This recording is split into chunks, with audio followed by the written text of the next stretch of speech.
Good morning. I'm filling in for Sheila this morning, who's with, of course, Deacon Rod at the hospital.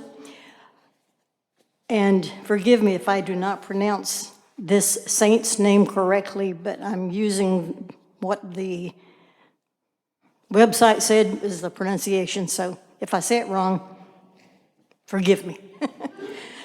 Today is the feast day of Saint Kateri Tekakwitha, the first Native American to be canonized.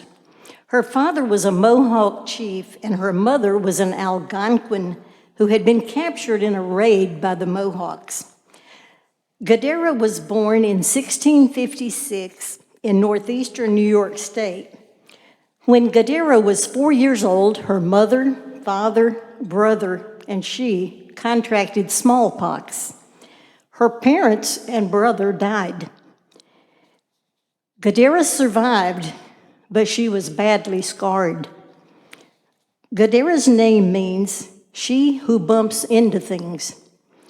That sounds like me. Kateri was raised by her uncle, who was the chief of a Mohawk clan. Kateri, as a young woman, was humiliated by her scars, especially those on her face. She often wore a blanket to hide these scars. When she became old enough to marry, her adoptive parents were not happy when she refused to marry the proposed suitor.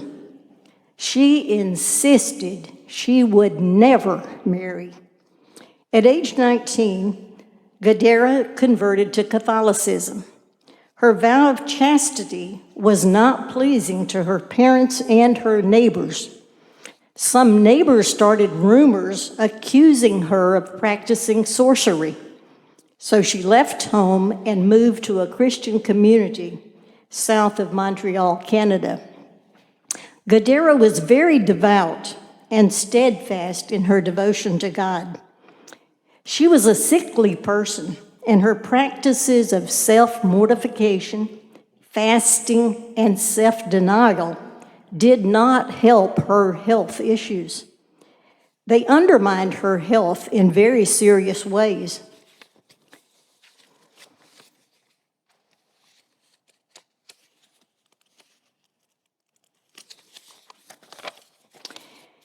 She dedicated her life to prayer, penitential practices, and helping the poor, the sick, and the aged.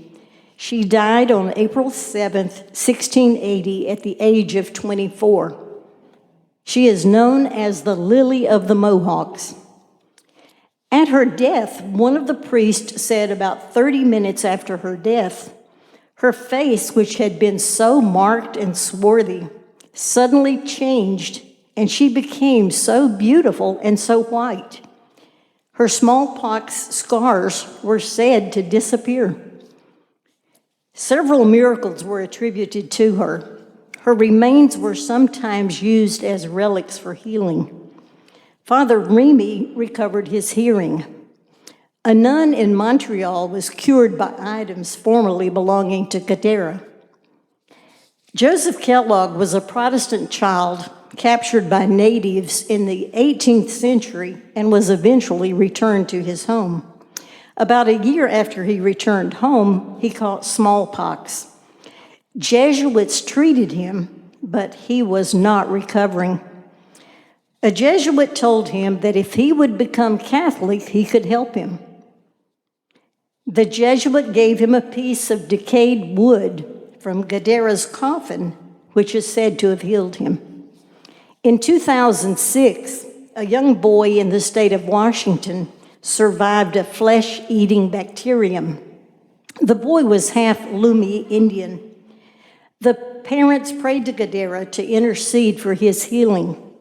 Sister Kateri Mitchell visited the boy's bedside and placed a bone fragment belonging to Kateri against his body and prayed together with his parents.